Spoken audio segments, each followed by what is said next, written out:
It was better than Lego. It was better than Lego. It was better than Lego. That's all I can say.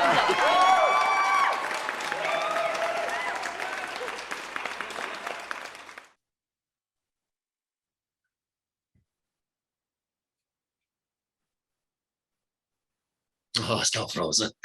Hello, and welcome to Better Than Lego. Hi. Okay.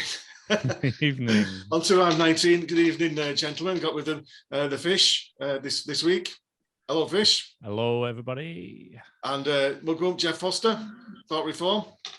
Hi. Yeah. Geoff, we'll crack on straight into it. We'll go through a quick review, really, of what happened over the weekend. Start, first of all, Parramatta versus Canberra, which was rattled off or ranked by quite a few people as being the game of the season. Got to say, strong contender. First half intense. What was your feelings on that, Geoff? It was very competitive, yeah. And there were a few personal dramas going into the match as well. There was the whole situation with what's his name now? It's not Fergalicious, is it? Oh, yeah. Blakesaurus, Fergalicious, or whatever he's calling that nowadays. Yeah.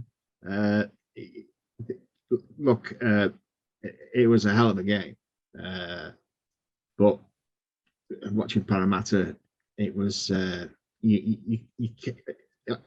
all the problems, the same problems that they've had all year with to see.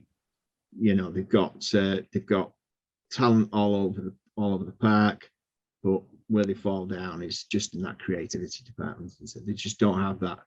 They don't have that killer playing for them, really. Controlling the play for them, and you know, as the game started to go. I mean, I to be honest, I didn't think the Raiders did all that well at the time. They had a lot of guys out, but they got ahead, and I thought to myself, I'm just not seeing where these guys are going to get tries from. You know, they really seem to be struggling to break down the defense until later on in the match. Again, it's just the same old thing. I mean, it's great. Well, look, I thought it was a great performance by what's his name? I've forgotten his name now. The fullback. Jordan Rapana. Yeah, Jordan Rapana. Yeah, Jordan Rapana. I thought he had a really good game because he's been a bit hit and miss since he came back. He had an outstanding game, really, and fair play to the guy, like, because he's 100%, doesn't he? So. Well, here's a question for you. I think it's 175 NRL games, it's 175, something like that. 175 NRL games. Guess how many Jordan Rapana's played at fullback? That's right, 5. 5 games. And set to start his 6th this weekend. Yeah. At fullback. I'm going to say that the biggest thing we're missing here is that Canberra 4 weeks ago got booed off the pitch at home. Okay, and now they're beating the Eels, who are in the top 4. And we said at the time that the Raiders would turn it around big time. I'm pretty sure that was as much of a devastating blow as we all saw. We thought, wow, what the hell are they doing here? Even the fans were just like, this is not the same Raiders team we used to. So I think it was a big enough blow for them to say, this is it, we're going to have to sort ourselves out. And they have done, and earlier in the weekend, I think they went up to 8th to start with, because, that was obviously the first game of the weekend. Put some right in the mix. Yeah, but just on with the issue with the playmakers in Canberra, I thought it was very interesting the way that they shifted Hodgson to the lock forward and brought on Starling at hooker, which did give them something. Because I must admit, I thought that because the first half apparently was the first scoreless half we've had, first half in 2 years, I think round 1 in 2019, and it was tight. I think when we was watching it did look scrappy in the first half, but it wasn't really scrappy. It was just tough with limited halfbacks playing on both sides, and that was no more obvious really perhaps than the Canberra guys, who, in fairness to them though, showed up defensively, both the halfbacks, which is something that Michael Ennis talked upon. They kept out, you know, Parramatta have the big forwards. Interesting that you mentioned about Parramatta falling apart and Canberra getting better. I think that's the third in a row that Canberra have won, and 2 out of 3 that Parramatta have lost as well. So, Yeah. okay. Yeah.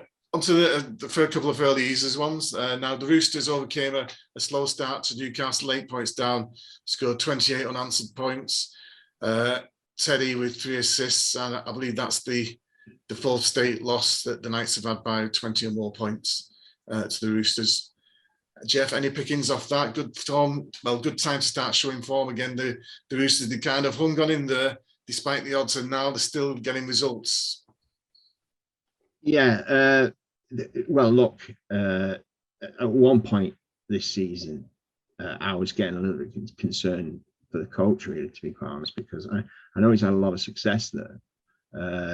And, you know, you might say, well, you know, they're not going to get, you know, they're not going to put a guy like that under pressure. But look, they have high expectations in that club. And ever since they've lost a few players to injury, I think we started to see it last season. They were getting a bit soft up the middle, where in previous years you couldn't make any yards against them at all. They were getting a little bit soft up the middle. I think a lot of that was down to injuries, and also they've had some rotten luck as well. But they weren't playing all that well. It is quite interesting though that when you look at Tedesco, especially in comparison to the last game, we were talking about Gutherson. I would say if you were looking at the first third of the season, people would. Well, I think a lot of people would be suggesting that Gutherson would be right up there at the top of the tree, whereas Tedesco's form had kind of dropped off a little bit. But I mean, he was right back on it. He was as sharp as a razor in that game, and Gutherson, it looked like a shadow of a player in his game. So it's a real trend. Look, if they're going to play well, they need him to play well, don't they? Yeah, I think when you look at the Roosters didn't score till the 30th minute. It was almost like, what's going on? but then, like you were saying then, if Tedesco plays well, they work really well. But at the same time, there was 5 try scorers. There was 6 tries, but 5 different try scorers. So, they can hit from all over the park. But it took them 30 minutes to get going properly, And that's against the Knights. And you think the Knights are kind of, when you talk about the Knights after the recent losses, you think, oh, they must be near the bottom of the table, but they're still 10th. Yeah. Yeah. They're still on the same points as 8th. Any thoughts on the standoff? Hutchison, who's been playing, he's stepping in for Keary. I mean, I've taken quite a warming to him. He's like, he seems to play or work how I think Lachlan Lewis should work at the Bulldogs, but doesn't quite the same. He's not the fastest, but he's got a great rugby vein on. Great rugby vein in. Yeah, well, I think he's not been on my radar as much as he's been on yours. Really, I kind of been looking at other players in previous weeks, but definitely, he was impressive in that game, clearly. And look, they're going to need him, aren't they? Because with all these kind of concussion issues hovering around, not just their club, but all around the NRL. The thing is, it's always the teams with the best halfbacks that at the end of the season thereabouts. And if you've got more than one, then you really are in a strong position. And clearly, he's a good player. They've already got a good one that they dragged in from the Broncos. So look, if there might be a lot of things that have gone wrong for that side in the last 18 months, but picking halfbacks isn't one of them, really, is it? You can definitely pick them. Okay. Moving on, Storm. Cowboys put up a bit of a fight. They're out their 15th, I believe it's club record, 15th straight win. They're the 6th team to do that. A couple of facts. Adol Kakar notched up his 100th try in just 121 games, which is, that would be good over here, I think. In the NRL, that's spectacular. Craig Bellamy extending his coaching contract by another season. really interested in the fact that he's made the finals in 18 of 19 seasons that he's coached at Melbourne, and the season that he didn't was the points deduction. Can anybody stop Melbourne? Well, yeah, it's like trying to stop the Empire, isn't it? You know, Darth Bellamy, the evil Empire. You know, they're the team that a lot of people love to hate, really, for various reasons. But there's one thing you got to say is they're good at what they do. They really are good at what they do. And when you think about it, a lot's been made of kind of like Penrith and the fact that they've got two halfbacks who are, you know, that have come up together, and consequently they've got a great understanding between each other. But the guys have got it. They must have, for me, one of the most underrated scrum halves in the league. He's always there. He's always there and thereabouts. You know, he's wherever that he doesn't make mistakes. He's tough. You know, he takes the line on. I wouldn't say he's the most skillful guy in the world, but he's got it all. For me, he's just a key player. You know, other guys get the kind of like the plaudits, but you know, well, definitely when you look at the guys that they've shipped out in the last couple of years, they've done the right thing by keeping him. He's been a great player for them, I think. Just, I believe Finucane signed for Cunliffe, 4-year deal, I believe, just the last couple of days. So he's somebody that they'll have to fill in then. Question over Melbourne. Noticed some sort, it was slightly disjointed once. Ryan Pappenhausen came on, and Nico Hines was moved up further to the play with the halfback role. And I saw a quote from someone saying that it felt like he was playing with looking over his shoulder all the time and waiting for Pappenhausen to get on. Given the way he's played, that for me is it's not a major concern, because I'm sure Bellamy will sort it out. But I do wonder if they'd let the better player go. Okay, on to the Rabbits. 7th straight win, which was the second time this season that rattled up. Also, I believe it was a record defeat for the Warriors against South. And they announced as well that Roger Tuivasa-Sheck is going to go early to the New Zealand, the All Blacks Rugby Union. Kenty said they've put the queue on the rack. That's then done for the season. But they've just bought, I was reading that the cost to get Chad Townsend in for 9 games was $250K. So there's something not going quite right at the Warriors there. Any concerns over Souths? They're up to 3rd now in the table. Are they serious contenders against Penrith or Melbourne? Well, I think they've got class players, haven't they? And if you've got class players, you're always in with a chance. To be honest, I was a bit surprised about that score. The thing with with the Warriors is that side that's going to give you a heart condition, aren't they, really? Because you never know where you're gonna be with them at any one time. A lot of people want to see them do well. I think everybody wants to see them do well, really. But time and time again, they just seem to take 2 steps forward, 2 or maybe 3 steps back. They got absolutely pummeled in that game. I didn't see where that came from. Right? Look, you have to say the Rabbitohs have got a good coach, good quality players, but you shouldn't be taking a beating like that. That was a beating. Well, the first 3 tries, 2 were from Tom Burgess for South. So, there's something wrong with your defensive in the first, 17 minutes. You've let Burgess, Paolo, and Burgess in again. So, I know that Burgess is right up the middle every time. It's not like it's a surprise what's going on there. So, to me, I just think the Warriors have just done it. That's it. They've done everything they possibly could over the last 2 years, and it's come to an end. It's come to an abrupt end, but they're up against the Rugby, up against Souths, who are looking sharp, even though, I know they're up against the Warriors, but you can't switch off in the NRL. You've got to keep going to the bit right to the very end, and they did really well. I think the Warriors are just like you said, they've put the cue on the rack. I don't think they've literally said that's it, but I think that's what's happened, isn't it? Literally, they just run out of steam, and they've been in isolation for too long. You know, it's like all the other teams have just gone into isolation. Well, welcome to the Warriors, who've been essentially in isolation for 18 months. So you know, well, it must be particularly galling for those guys though, because if you look at it, really speaking, they've had the hardest run of the lot, and yet when it comes to negative, you know, self-destruct button pressing blunders by the players, you know, wandering out of COVID protocols and this, that, and it's been pretty remarkable what they managed to achieve. You could easily see them going off the rails completely.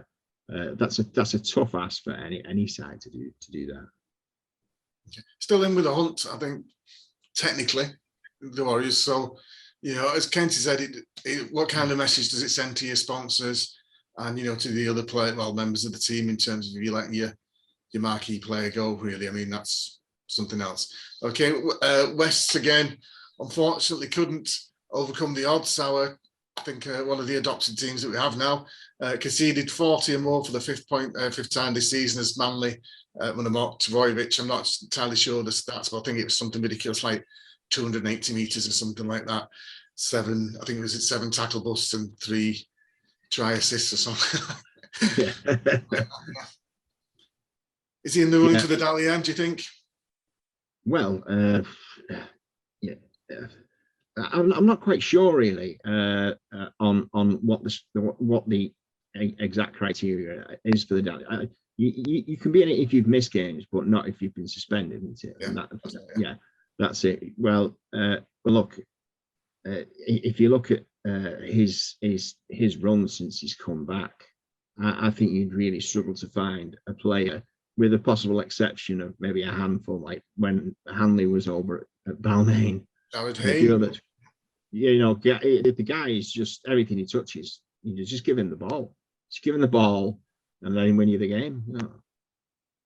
Okay. Yeah, well, I thought I think we must have oversold them last time out, because they kind of. I think we all kind of knew that it would be an uphill task for them to win that game, but I think that was probably the season. Wests, you know, this game everything hung on this game, because there's I think there's still a chance, but you know, it felt like if they want to get the momentum going, they're going to have to do well against the big team, and it's just not happened in this game. So I'm not sure where they're going to get that momentum. You know, like the Raiders, for example. There you go. Yeah. They've had a big defeat and they got momentum going, but West just now got a big. This is, you know, if they don't pick up next week, when are they going to pick up? You know. Yeah, they probably don't have the experience that Canberra's got, perhaps, to get them back into that top groove again. Yeah. Okay. Penrith, who overcame a close one really against Broncos. I must admit, did enjoy that game. Payne Haas, career high 14 tackle busts. Penrith with an NRL high 63 tackles, missed in the game. I think they were saying that they went out to try and put a lot more big hits on, you know, with it being the Broncos and they having quite a big pack, but in the same sort of, you know, meeting muscle with muscle, and that kind of backfired. And so Cleary said he's not that worried about it. Any concerns over, I mean, we'll talk a bit more perhaps about the injuries when we go to the next round, but any worries about the Penrith? Well, look, they've got a big squad. They've got talented players there. If you're challenging for the title, you've got to expect injuries. They've got enough players to be able to cope with it. I mean, look, if they lost Luai or you know, if they lost Cleary, if they lost both, obviously. But whenever I see one of their players go down injured, they're just pulling another guy off the bench who seems to be able to do it just as well. And the other thing is, you can't really expect them. it's all well and good talking about, going through the season undefeated and this and that and the other. They've only got one priority this season. That priority is winning the whole thing. If they got burned last year, I think they kind of got maybe a few of the players got caught up with a high lack of experience, and when they got to the final, they suddenly realised they weren't quite the finished article. But I think they know what they've got to do this season. They've got the squad for it. If they get injuries, look, they should be able to cope with it. Paul, Payne Haas, best prop in the game? Yeah, possibly at the moment. Well, certainly over the last few weeks. I think he sounds to me like a NASCAR driver every time somebody says his name. I think, what's he doing? He does, but he drives like, he's full on, isn't he? So I believe he's going to be up there at the end of the season for I'm not sure what they call the prop forward medal that they give out. NRL prop of the year, I think it is, yeah. Okay. Probably got some kind of advertising sponsor for it as well. But yeah, it should be Haas American Formula One cars prop of the year. Yeah. I hear, yeah. Okay, on to the Sunday's game. And again, I quite enjoyed the Sunday's games. Obviously, I love watching Gold Coast play when they play. 28 scored 28 or more points in all 7 of the wins. Absolutely monstrous game from David Fifita when he came on. I'd been dropped to the bench.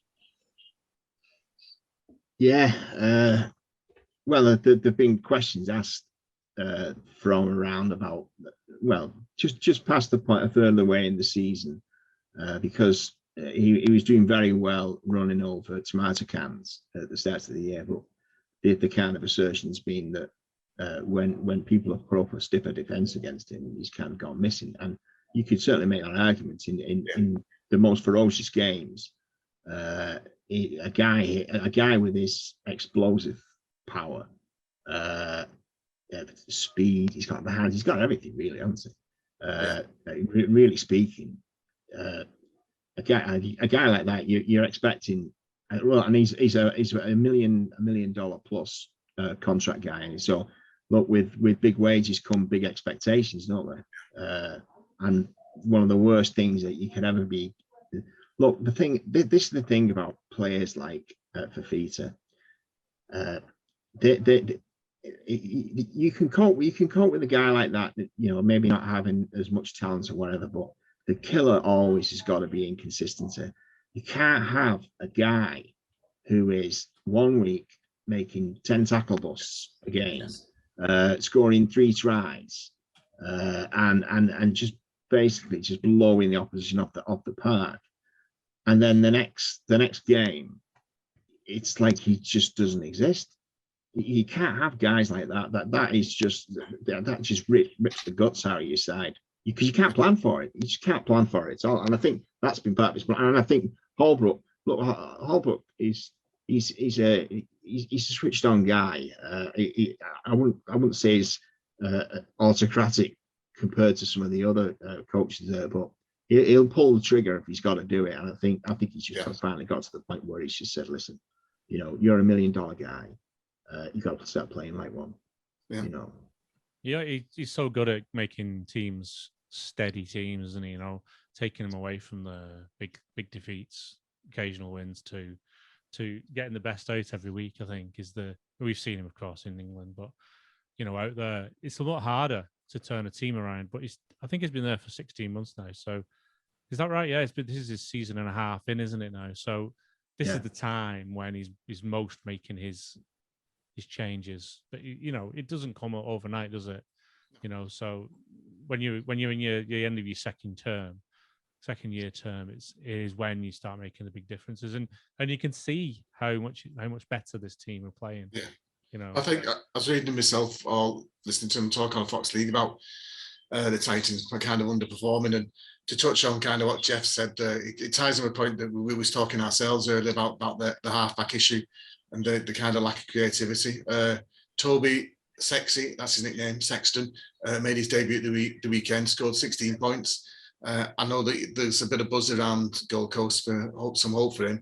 And certainly for 18 years old, I think he was, I thought this guy's definitely worth having another roll of. You know, that kind of, it looked like kind of the more tough kind of nuggety kind of scrum half that you get, but certainly had a game head on his shoulders. Very inexperienced, got to give him time. But the other fact that came out of the game, Ash Taylor, 2 runs for 9 meters, no assists. I know he did 1 good kick towards the end of the game. I think there was about 20 minutes left. This was after, I'm pretty sure Ennis had said about 35 minutes left to go. Our blocker had said, this is where Ash Taylor needs to step up now and manage the game when they were 20 points to 6 up. And he kind of did float into the background. What's his name? Jamal Fogarty's back from injury this week, possibly in the 17.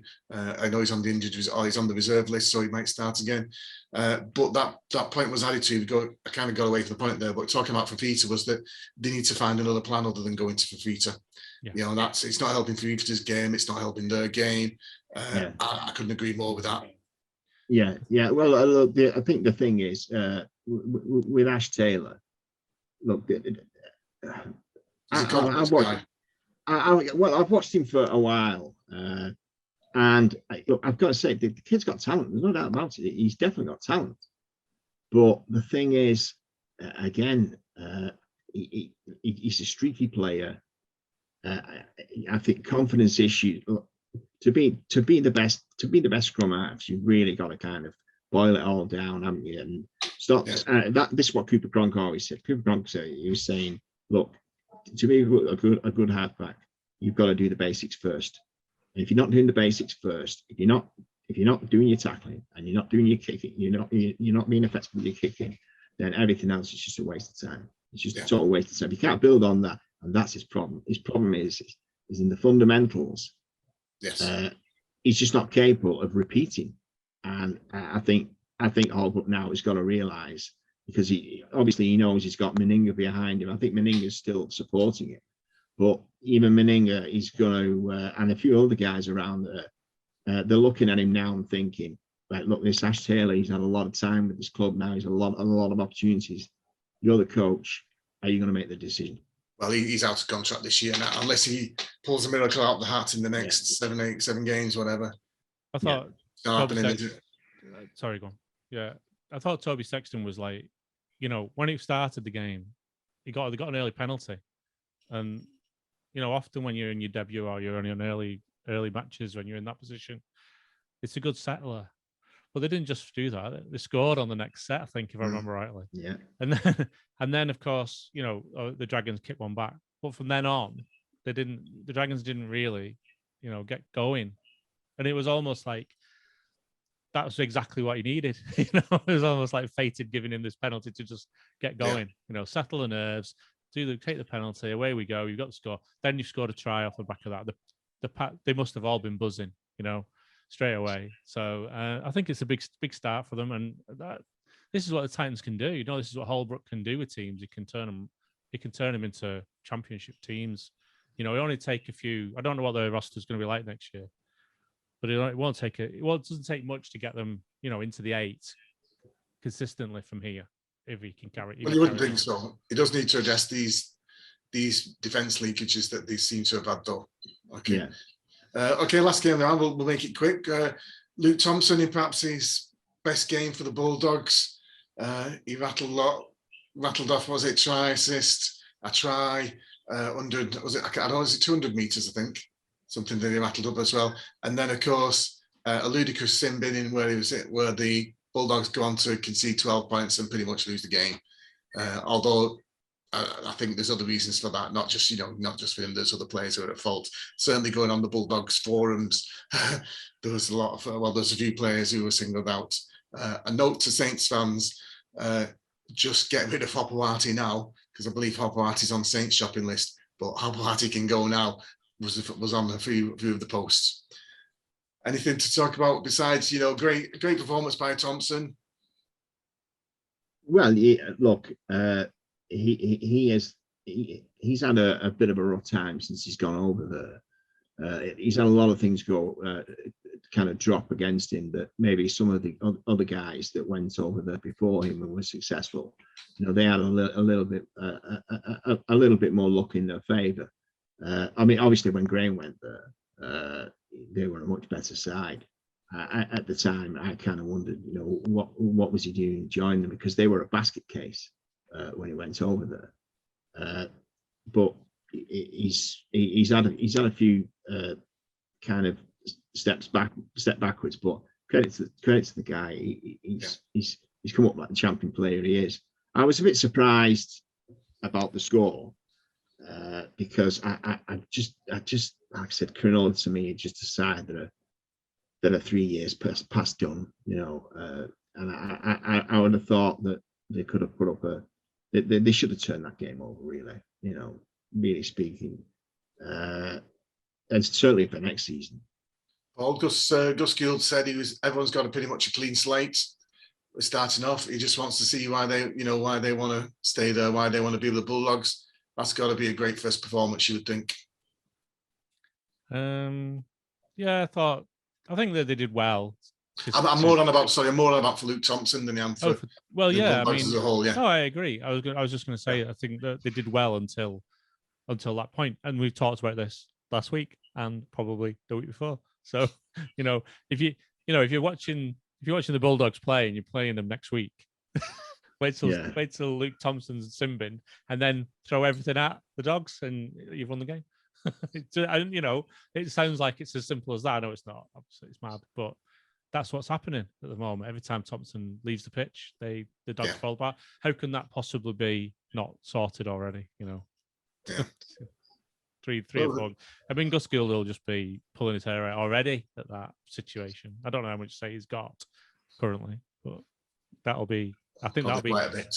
Top of his list at the moment to solve that conundrum. Okay, gents, on to this week's round of games. Absolute epic set of contests. I think pretty much all of them are close to each other. I think the biggest gap is something like 10th v 6th, I think, is it? 10th v 16th. So that's bottom. Most of them are within 5 games, 2 or 3 games. Starting with Thursday night, blockbuster. Parramatta against Roosters. Mitchell Moses still out, so Parramatta perhaps still struggling a bit with creativity. But the Roosters backing up with injuries again. I think Manu's probably playing on the wing again, but they'll have Hutchison and Walker at the halves. Yeah, well, see this going. Yeah, well, look, for me, they seem to be. I wouldn't say that they're back on, back to their best, but they're a lot better off than what they were at the around about a third of the way through this season. Like I said, they've had to cope with a hell of a lot of problems, issues, and I don't know whether the amount of injuries that they're cropping up. Maybe there might be some questions asked about, what's going on in training, because their players seem to fall 3 times faster than any other club. But yeah, that should be a great game. I'm really looking forward to it. Parramatta, again, they're good at rolling over teams that roll over. Really, anything else? And I'm not quite sure, really. Okay, Roosters or Eels then? Roosters, yeah. Me, the Fish. I don't know where the Eels are going to go with this, because you were expecting them to kick on, and then last week it was a little bit, So the Roosters have got plenty in the tank, haven't they? So I think they're going to take it. Okay. I can't really, I think I was wrong last week, so wrong about this. Unwilling to push the boat out this week on these up and down games. And I think the players all being in isolation up in Queensland is throwing up some, again, like it did earlier in the season. He's throwing up some wobblers. I think a lot of the teams some of the teams will be comfortable and settled, and some won't be. There's obviously players already. We know there's players that are struggling with the isolation. So, yeah, I mean, I must admit, I can't split them. Mine kind of says the Roosters, just because I think they're finding a bit of form at the right time. Or, well, not necessarily a bit of form, but they're still hanging in there, still playing well. Like I say, the halfback situation is relatively set, provided they don't get any injuries. And like both of the halfbacks they've got, whereas it's a complete opposite with Parramatta, where the halfback situation, Mitchell Moses is still out, and even when he's in, you know, Mitchell Moses, what's his name, Dylan Brown, you know, would they make Penrith's side? Would they make Melbourne's side? Would they make the Roosters side? Probably not, no. Well, there's one thing they're not going to be able to do is if Gutherson plays like he did last game, they've no chance. No chance. Yeah. Okay. Tigers against the Warriors. That's 12th versus 14th. As we said, no Tuivasa-Sheck. Also, Townsend's out. Fanua Blake. Matt Lodge is out. Peter Hiku, who's on his way out the door, going to North Queensland next year. Possible start at standoff. And Luke Garner's out for West, but Alex Twal, sorry, is back. Is it Alex James? Not sure. That has to be a game for the Tigers to push on, hasn't it? They've got to win that one. Yeah, I think so. Yeah, look, to be honest, I thought it kind of drifted into a parallel dimension, because last week when Townsend was playing for, I'm thinking Townsend playing. I must have missed it when they brought him over. I'm thinking, hang on, I thought he would play, but even still, for me that was a bad choice, because if I'm going to bring in a guy to do like as a specialist hitter, you know, I'm looking for guys who are going to have impact, and you know, a guy like you know, if you're going to bring some like Pangai in, like what Penrith is talking about, you know, that's a good idea. You know, you can get something out of that. But when I saw Chad Townsend going there, I'm thinking, Townsend, well, I'm not even sure he's good enough to get in. They must have what's the point of spending 250k for them for the 9 game? You know, it's like a roll of dice to get into the finals. It just seems like a waste of money. Yeah, exactly. Yeah, it just blew my mind, that one, completely. Well, West did well last week, I thought, for the first 37 minutes or something like that. I thought they did really well, and the Warriors didn't do well at all. So it's one of those matches where whoever decides, whoever gets the ass in gear. Was that when they conceded? Was it? Yeah. I think so. Yeah. Okay. That's it. The other Friday night game, full Broncos against Cowboys, one of those cellar dwellers games. Normally, you don't get that excited about them, but it is a Queensland derby. Queensland derby is always good, even when they're at the bottom of the table, I have to say. And also, Granville playing at fullback again, filling in, despite not having played there, I think, since he played for Wynnum Manly or something. And also, Tessie Nui's getting another run out at fullback. I believe he's the guy that the Broncos are looking to secure the fullback spot next year. Not Asako. Asako will be playing on the wing. Well,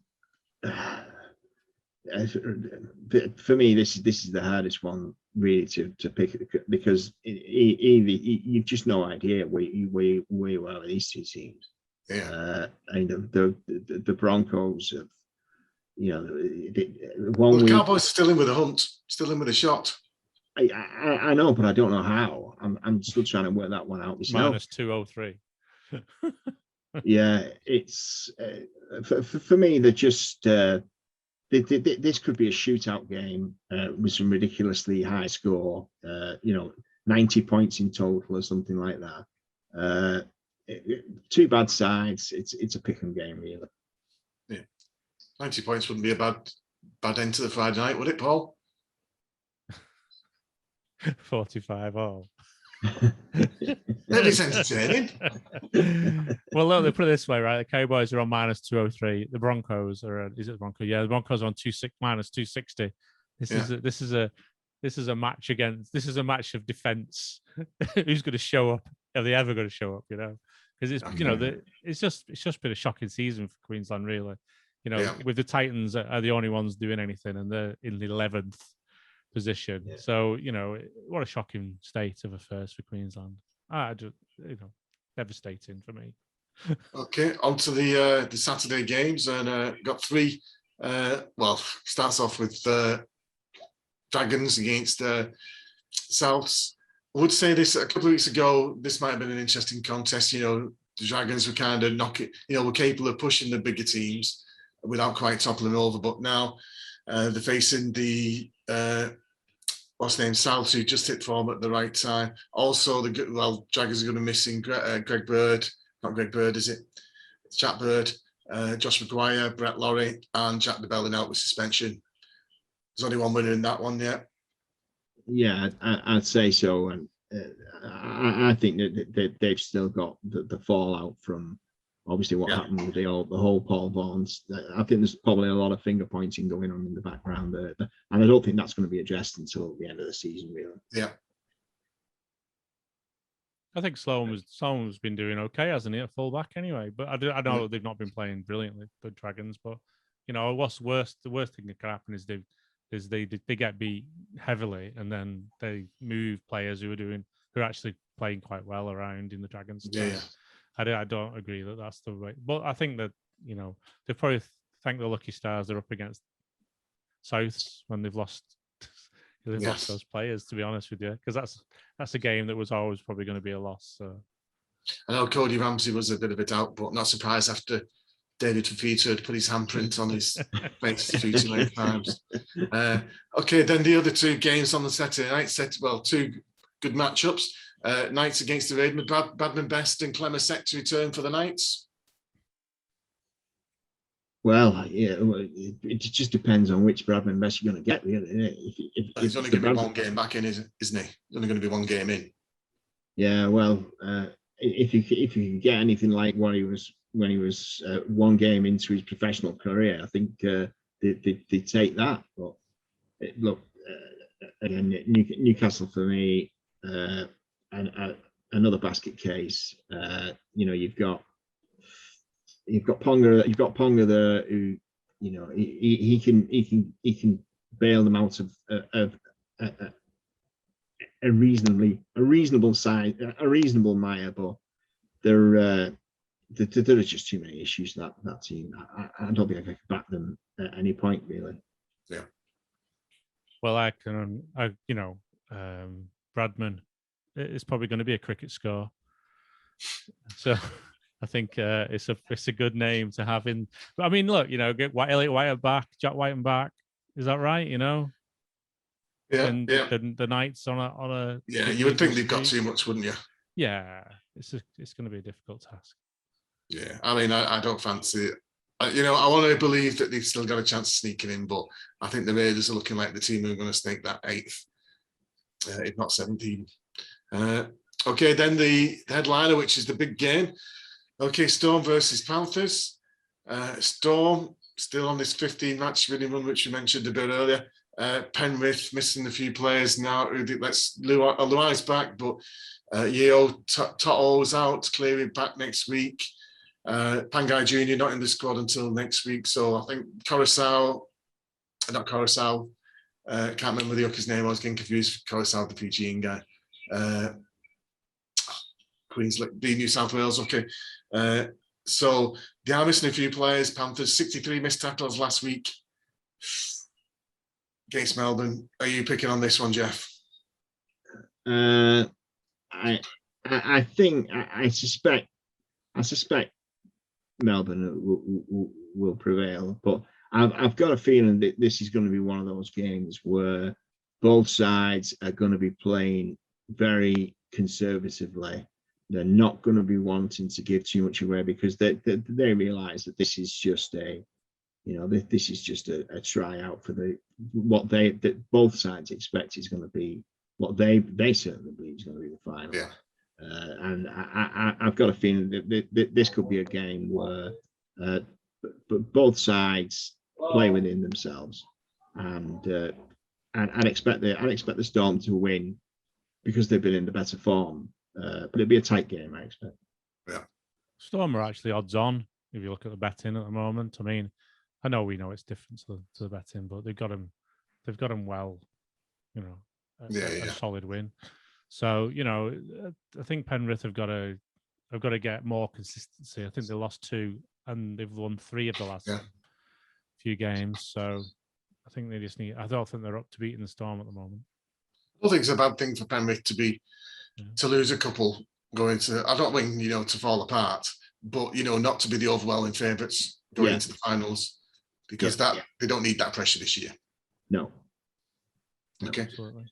On to Sunday's games. Okay, Bulldogs against the Titans. Carl Flanagan's back in the fold in for Lachlan Lewis. No idea why. Not sure if Luke Thompson's banned his ban kicks in this game or the next game. That's got to be an easy win for the Titans, hasn't it? No Luke Thompson, no hope. Well, for Holbrook, he will be looking at this, and yeah, this is again. I think every game for the Titans going into the back end of the season is a big game, because they want to have that momentum for next season, more than anything else. If they can finish strong to the end of the season, Holbrook's position is kind of underwritten, and he can build towards something next year. He's got a lot of the players he wants, and he'll go after for some more. What they can't afford to do is to they can't afford to be finishing poorly at the end of the season. The Bulldogs, well, again, I'm not sure. Again, when they brought Kotrick in this season, for me that's been like one of the biggest kind of letdowns of all, because this guy is like an attacking machine. Especially when you're watching him last season, you think, well, if they're going to bring this guy in, they're going to be giving him chances, and he's going to have the opportunities. And I just look at it, and it's like a lot of the players that they've got. They got injured. Yeah, a lot of the players that they've got. If you got injured, can you? No, but for much of the start of the year, yeah. Well, anyway, he's. For me, this is a problem straight across the team for the Bulldogs. Too many players just don't perform. Well, I think Lachlan Lewis has been moved out to the side for his little altercation, maybe. And there's something going wrong with, I don't know what it is with Lachlan Lewis, and he should be playing. I don't understand why they're switching him out, unless they're getting him ready for next season. I don't know. It doesn't make sense, does it? I understand the competition in the NRL, but everybody knows you need to run in a team. Particularly, you play alongside someone. You can't just keep chopping and changing every week. Barrett, you would think, would understand that, being an ex-halfback, but well, okay. And then the final game of the weekend, Cunliffe with no Sean Johnson, who looks like his career there has come to an end with, unfortunately, another injury. And the Eagles looking again pretty much, although they've got a few players missing, they're pretty much at full strength, or have been, consistently the last few weeks, and they're on a roll. Manly, they could be real dark horses for making the grand final, I think. If there was a side that was going to topple one of the teams above them, Manly would be my pick, I think. Yeah, for me, yeah, they're the strong favourites going to the game. They've got class players, haven't they? And like I said, ever since Trebojevic came back, they've gone from being like he must be the biggest value-added player in the competition. You wouldn't think like one guy coming back into a side can transform them from being, well, what they were. They were okay, mediocre to okay. Yeah, the next minute they're tearing teams apart. I think there's still questions about Cherry Evans though. When he's firing, they're a real handful. They got to keep him on his game, really. But they should have enough in the tank for this one. Yeah. Paul? Yeah, same thing, really. Just, Darley Cherry Evans he's got a kick on, hasn't he?